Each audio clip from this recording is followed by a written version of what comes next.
morning po mga kababayan ng sir. This is John, the Filipino channel na ang inyong pong lingkod. So today is April 20 or 15, 16 na 2026.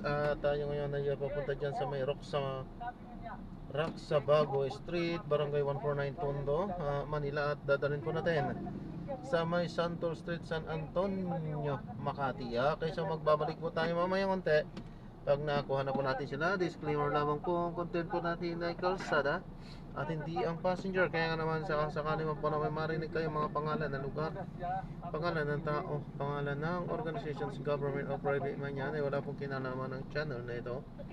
At wala pong pinapatungkulan. Lahat po ng pinag-uusapan dito ay pawang dito lamang po yan sa loob at wala pong pinapatungkulan sa labas. Okay po, magbabalik po tayo mamaya konti pag nakuha na po natin sila.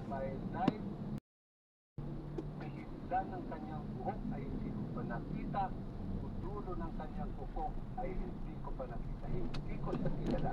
Si attorney kilala, ang alam ko taga-ombudsman siya eh. Was he serving sa ombudsman nung ikaw pa ang ombudsman justice? Bago ko nag-ombudsman, si Ryan Kilala ay assistant special prosecutor na ng Office of the Ombudsman. Opo. Okay. Yan ay nagtuturo na sa San Sebastian College. Kaya naman pag maging ombudsman, naabutan ko yan si Ryan Kilala. Nauna pa siya sa'yo sa ombudsman? Nauna siya sa akin sa ombudsman. Okay? Siguro magandang kausapin nyo rin si Ryan Kilala para maliwanagan kayo. Bakit nga ba siya ay kilala? Ako hindi ko kilala si Madriaga. Pero nagtataka lang ako eh.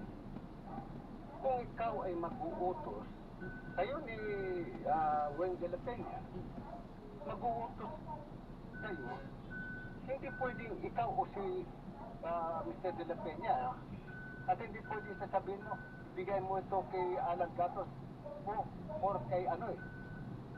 Ganon, hindi pa pwedeng sino bibigyan mo? Kaya walang ebidensya, hindi ko maintindihan pati ito pinatulan ng Kongreso. Ito yung tinatawag na ni Congressman Rufus Rodriguez na polluted source, polluted testimony. Opo. Sa tingin niyo po, Justice, bakit isinapit si Samuel Martires sa kwentong ito? Alam mo, dinadaan ko na lang sa biro kahit medyo masakit minsan sa dibdib. Ang sinasabi ko na lang sa mga kaibigan ko siguro dahil sa masyado akong gwapo na iigit sila sa akin. Kalaban ko lang naman sa pagkagwapo ay si Alan Gatos. Okay. Pangalawa, akala siguro nila ako'y tatakbong vice-presidente. Na vice-presidente ni Sara Duterte. Wala akong balak pumasok sa politika. Ang sarap na ng buhay ko, Miss Marinduque. Ang sarap na ng buhay ko na nagliliwalay ako sa kalisaan. Diba? Opo.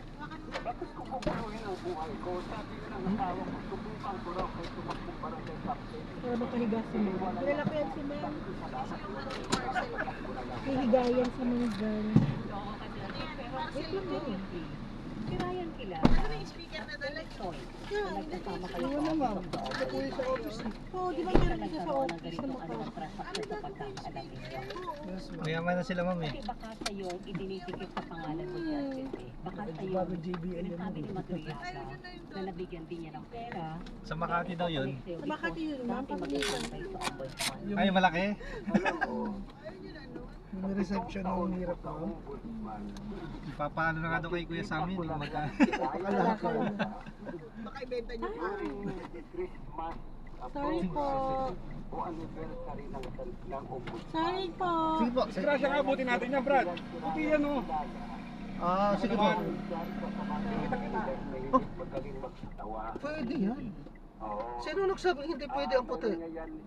Double yellow rin ang hindi pwede. Mahirap nang magipag-ganap na. Ayan, so na-drop na natin sila.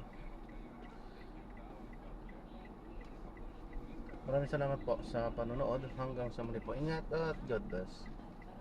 Paalam po muna. Pansamantala, tayo ay gagawa na ng ibang video sa ating susunod na mission. Paalam po.